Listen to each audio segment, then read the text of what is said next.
이 시간에 우리가 찬송가 한 장 우리가 찬송하고 말씀을 이어가도록 하겠습니다. 찬송가 248장, 찬송가 248장, 248장이 아니고 시온의 영광이 빛나는 아침이 몇 장이죠? 시온의 영광이, 시온의 영광이 빛나는 아침 550장, 550장입니다. 찬송가 550장.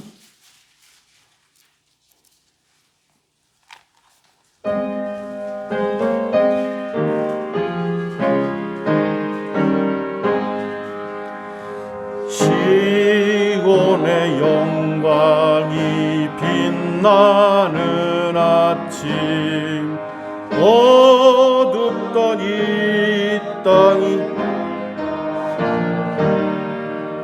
슬픔과 애통이 기쁨이 되니, 시온의 영광이 비춰오네.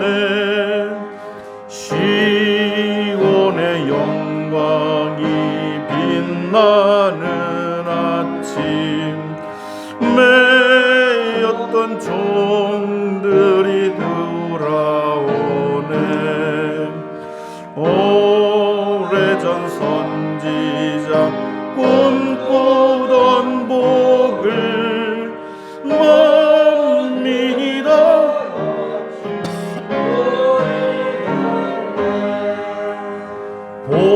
보아라. 광야에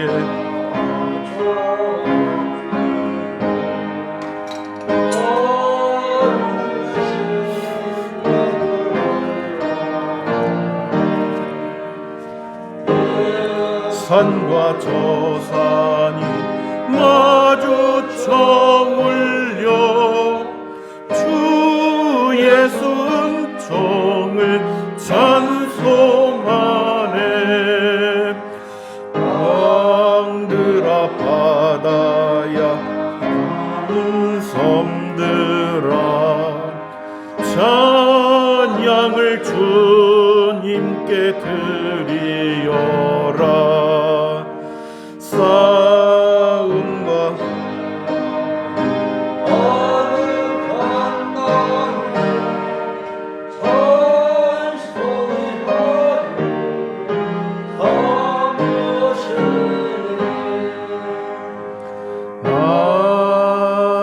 아멘. 할렐루야.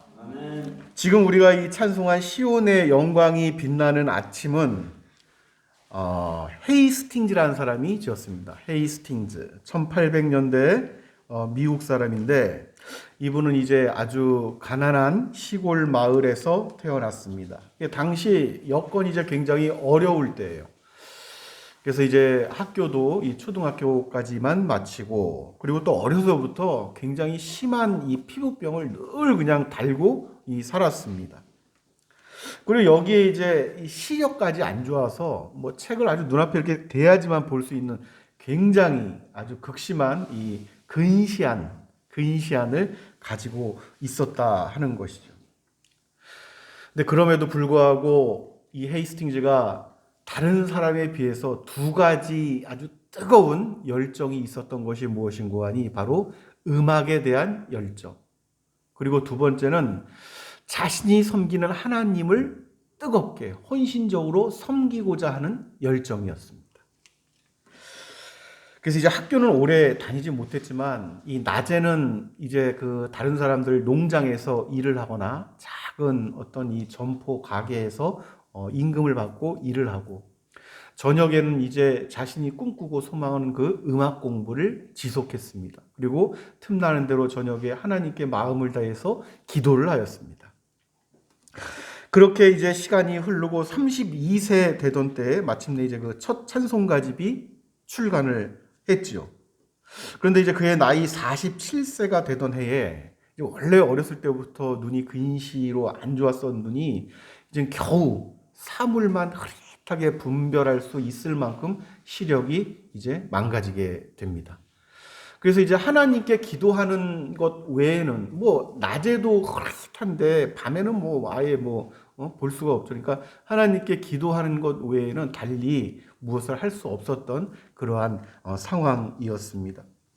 근데 그때 이제 하나님께서 아주 또렷하게 떠오르게 하신 말씀이 있어요. 그것이 이제 이사야 9장 2절 말씀입니다. 제가 봉독합니다. 흑암에 행하던 백성이 큰 빛을 보고 사망의 그늘진 땅에 거주하던 자에게 빛이도다. 할렐루야. 이때 주어진 이제 말씀의 영감을 따라서 이 지은 곡이 바로 이 시온의 영광이 빛나는 아침이란 곡이 되는 것이죠. 할렐루야. 이 헤이스팅즈가 이 지은 찬송이 여러 개가 있습니다. 우리가 잘 알고 있는 그 만세 반석 열리니 내가 들어갑니다. 이것도 이제 헤이스팅즈가 이 지은 곡이고, 또 우리가 자주 찬송하는 빛나고 높은 보좌와, 이것도 역시 헤이스팅즈가 이 지은 그러한 곡이죠. 사랑하는 여러분, 이 하나님의 사람들은 이 세상적으로 보기에는 너무도 열악하고 마치 자신의 인생이 저주를 받은 것 같은 그러한 어떤 상황, 환경, 또 이 악이라는 것은 그러한 상황에 처해 있는 사람들을 유독 타겟으로 합니다. 또 그러한 상황으로 이끌어 가기도 합니다. 그래서 마치 하나님을 저주하고 죽으라는 이 욥의 아내처럼 그러한 어떤 악의 유혹에 사로잡히게끔 하는 어떤 그 역할들을 한다는 것이죠. 그럼에도 하나님의 사람들이 다른 것은 무엇인고 하니, 그러한 상황에 처해 있을 때조차도 그것을 영적으로 분별하는 것입니다.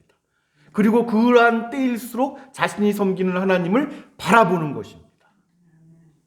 이것이 하나님의 아들, 딸들이 세상과는 그 차원이 다른 그 차이점, 커다란 차이점을 만드는 이제 그러한 어떤 이 간격이 될 수가 있는 것이죠. 하나님의 사람들이 영적으로 시간이 흐르고 또 그러한 일들을 겪고 이런저런 일을 겪고 영적으로 그것을 또 분별해가는 능력들이 점점점 탁월해지면서 이제 점점 또렷하게 나타나는 현상들이 무엇인고 하니, 바로 악에 대해서 민감해져 가는 것입니다. 악에 대해서 민감해져 가는 것입니다. 그래서 이러한 일들이 계속 지속될수록 이제 그 사람들은 영적으로 더 분별하는 능력이 좀 더 뚜렷해지고 좀 더 투명해지고, 심지어는 초현실적으로 영적인 어떤 분별을 아주 탁월하게 하는 어떤 은사를 받는 경우도 있지만, 이러한 어떤 것들을 통틀어 그것이 이제 우리는 성화의 과정으로 이해하는 것이 옳습니다. 점점 거룩해져 가는 것, 악에 대해서 민감해지고 악을 분별하고 하는 일들, 그래서 자신을 점차 이 악에서 선으로 점점 거룩해져 가는 일, 이것을 이제 성화라고 부르든 다른 말로 어떻게 부르든 관계가 없지만, 이것이 이제 하나님의 사람들에게 나타나는 또렷한 특징이 된다는 것이죠. 이것이 이제 우리들 신앙의 여정에 점차적으로 나타나든 어느 순간에 갑자기 확 이렇게 성장을 하든 이러한 일들이 꼭 나타나게끔 되어 있습니다. 성화되어 간다는 것, 거룩해져 간다는 것. 그래서 이제 우리들 이 인생의 여정길에서 이러한 것들을 깊이 상고하는 일이 아주 중요한 일이다 하는 것을 말씀드렸습니다. 그러니까 인간의 연약함이 얼마나 이 약한 존재인가, 인간은 얼마나 약한 존재인가, 이것을 우선적으로 자각하는 것이 가장 중요합니다. 여기서 출발을 하게 되는 거예요.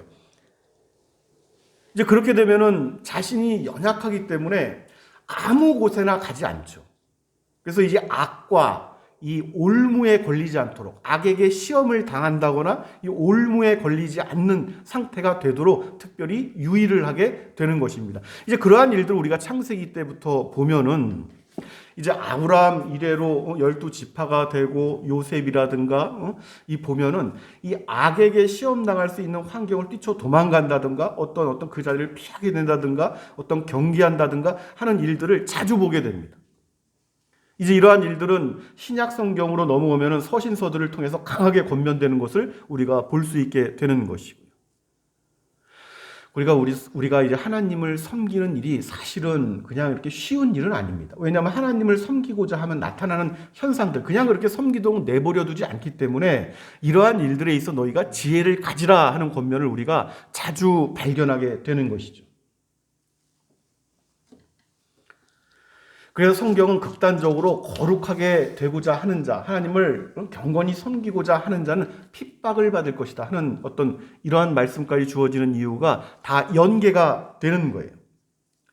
이러한 일들, 악의 올무와 시험을 경계하는 이 일을 바르게 분별하지 못하면 특별히 청년 때부터 상당히 많은 시간을 소진시켜 버릴 수가 있습니다.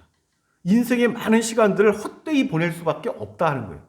다른 것들에 매달리고 다른 것들에 몰두하게 되면은 인생의 상당 부분이 흐르고 난 다음에 다시 돌이켜서 때늦은 후회를 하게 될 수가 있다 하는 것이죠.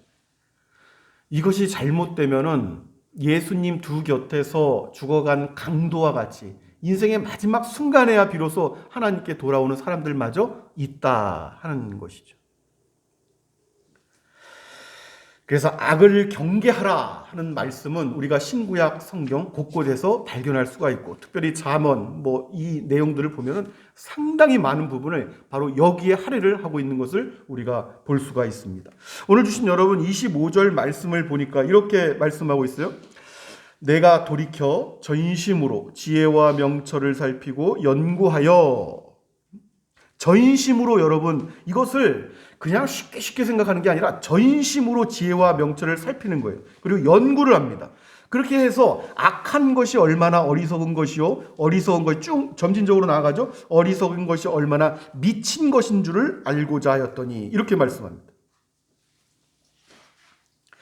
이 말씀을 이렇게 보세요. 전심으로 연구를 하는데, 사람이 자기 자신의 내면과 자신을 보면서도 악하다는 것을, 또 그 연약함, 악에 대한 연약함, 이것을 깨닫지 못하는 것은 어리석은 것입니다. 그건 정말 미쳤다고 할 수밖에 없을 정도로 어리석다는 것이죠.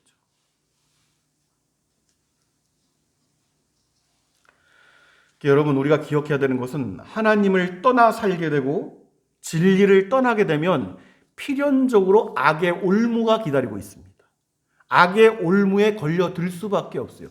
올무라는 게 뭐예요? 이 산 곳곳에 멧돼지든 산짐승이든 어리석은 것들, 이 지각 능력이 없는 것들을 잡으려고 사냥꾼들이 설치해 놓는 덫이란 말이죠. 올무.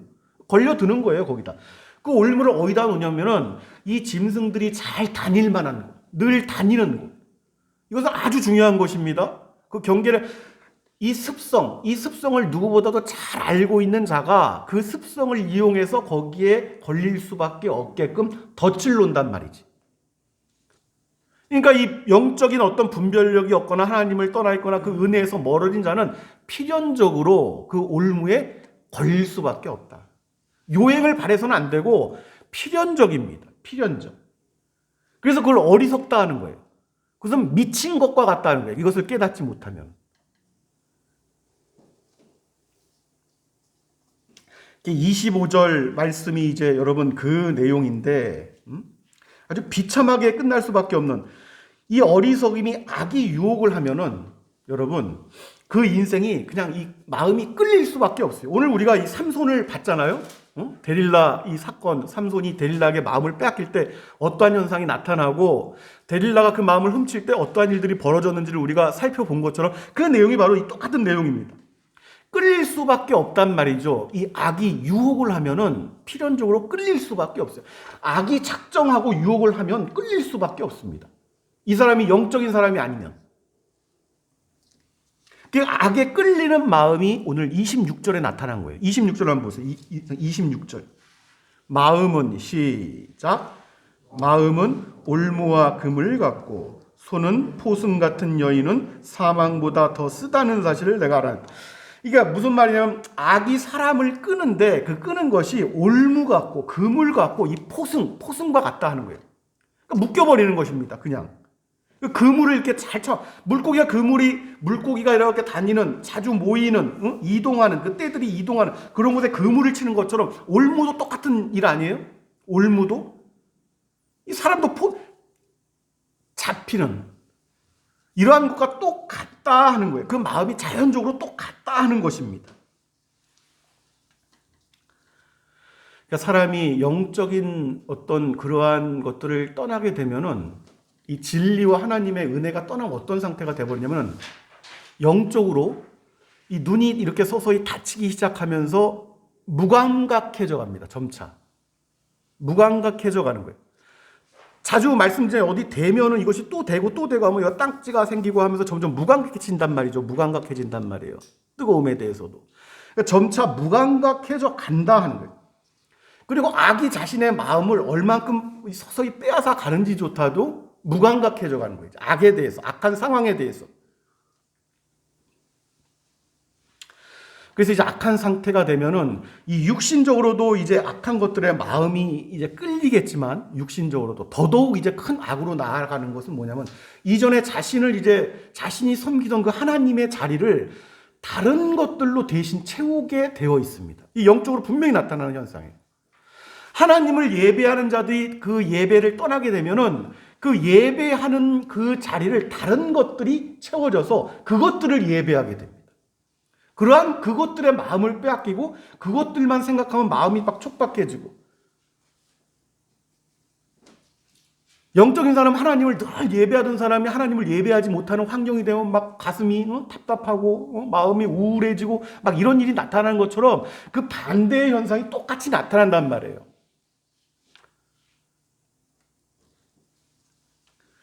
그래서 그러한 상태가 되면은 나중에 어떤 일이 벌어지냐면은 배교하는 일이 생깁니다. 배교. 하나님을 완전히 떠난단 말이에요. 하나님을 완전히. 그 배교에 대한 권면을 사도 바울이 경고하는 것을 우리가 잘 알고 있잖아요.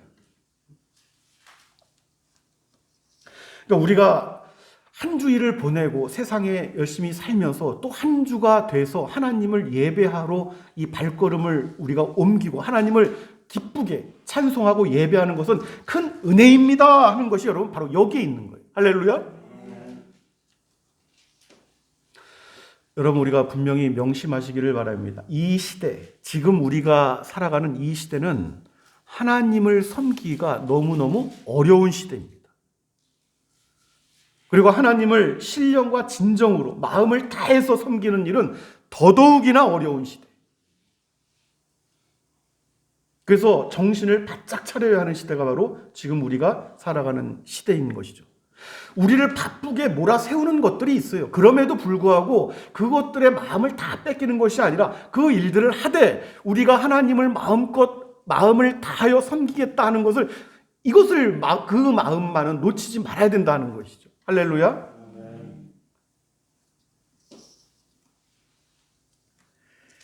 그래서 진리를 깨닫지 못하고 진리에서 멀어지고 결국 하나님의 은혜가 떠나게 되면 여러분 하나님의 은혜 밖에 있으면은 필연적으로 그 마음은 오늘 말씀하신 것처럼 어리석어. 그러니까 미친 것과 같은 어리석음에 빠지게 된다. 악에게 마음을 빼앗기게 되고. 성경이 여러분 이러한 것들 악에게 그 마음이 삼킨 바 될 수밖에 없어. 나중에는 삼킨 바 필연적으로 나타납니다. 우리가 잘 아는 성경 베드로전서 5장 8절 9절 말씀을 보면 이렇게 말씀하죠. 근신하라 깨어라 너희 대적 마귀가 우는 사자같이 두루다니며 삼킬 자를 찾나니 너희는 믿음을 굳건하게 하여 그를 대적하라. 아멘. 아멘. 베드로뿐만이 아니라 사도 바울은 더더욱 많은 곳에서 악에 대해서 많은 것들을 할애합니다.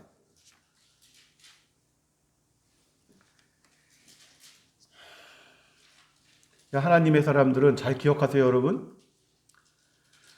하나님께서 자신에게 맡겨진 일들을 크든지 작든지 감당해 가면서 자신의 여정길을 가는 것 또한 아주 중요한 일이지만 그건 못지않게 중요한 것이 있는데 그것은 바로 하나님을 닮아 거룩해져 가는 것입니다. 할렐루야. 거룩해져 가는 거 굉장히 중요한 거예요. 중요한 거예요. 열심히 일하고 하나님 주신 달란트를 활용해서 그렇게 하는 것도 중요하지만 그것 또한 하나님을 기쁘시게 하는 일이 틀림없습니다. 그런데 하나님께서 기뻐하시는 일은 그 일만이 아니라 그러한 모습도 기뻐하시지만 또 하나님을 기쁘시게 한다고 분명히 말씀하시는 것이 바로 악을 피하는 것, 악을 분별하는 것, 악을 경계하는 것. 그 또한 하나님을 분명하게 기쁘시게 한다 하는 것을 오늘 우리에게 주신 말씀이 그 내용이에요. 여러분 26절 말씀입니다. 26절 말씀. 하나님을 기쁘게 26절 보세요. 하나님을 기쁘게 시작. 하나님을 기쁘게 하는 자는 그 여인을 피하려니와 죄인은 그 여인에게 붙잡히리로다 하는 것이죠. 하나님을 기쁘게 하는 자는 그 여인을 피하려니와 하는 거예요. 악을 피하는 것입니다. 악을. 사람으로 거룩하지 못하게 사람을 짐승처럼 만드는 그것, 악. 하나님을 떠나게 하는 그것, 악. 그것을 피하려니와. 이러한 사람을 하나님께 기뻐하신다는 게, 하나님을 기쁘게 하는 자는 이렇게 분명하게 말씀하고 있죠. 사랑하는 여러분, 이 말씀이 처음 계시되던 어떤 그때의 어떤 환경이나 지금이나 악이 득세를 하고 적당하게 이방인들과 섞여 살고 싶어 하는 유혹이 늘 있었습니다. 이스라엘. 이방의 어떤 문화들을 사모하고 이방의 문화와 적당하게 섞여서 하나님도 섬기고 그러한 것들 적당히 섞인 것들도 사랑하고 이러한 것들이 그때나 지금이나 동일하단 말이죠. 그러한 악의 유혹은 동일합니다. 동일합니다. 적당하게 악하게 사는 것도 지혜다 이렇게 대놓고 말은 못하지만 그러한 말을 은연중에 암시하는 사상과 생각들이 지배적인 어떤 시대를 우리가 살아가고 있단 말이죠. 그러나 잠언을 비롯해서 성경 곳곳에서는 그러한 모든 것들이 결국은 헛된 것들이다. 그리고 궁극적으로 그러한 것들은 너희를 멸망으로, 패망으로 이끌어갈 것이다 하는 것입니다.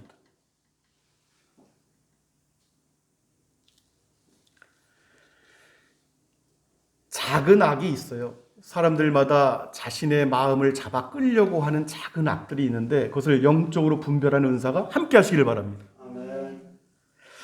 우리가 자주 돌아보지만 마지막 시대로 치달아갈수록 하나님을 떠나고 진리를 떠나고 적당히 악과 어리석음에 사로잡혀 그러한 것들의 종노릇하는 사람들이 점점 많아질 것입니다. 그러나 이러한 때에 하나님께서 우리들로 더욱더 명철하게 깨어서 거룩한 여정을 지속할 수 있도록 은혜 베푸시기를 우리 주 예수 그리스도의 이름으로 축원합니다.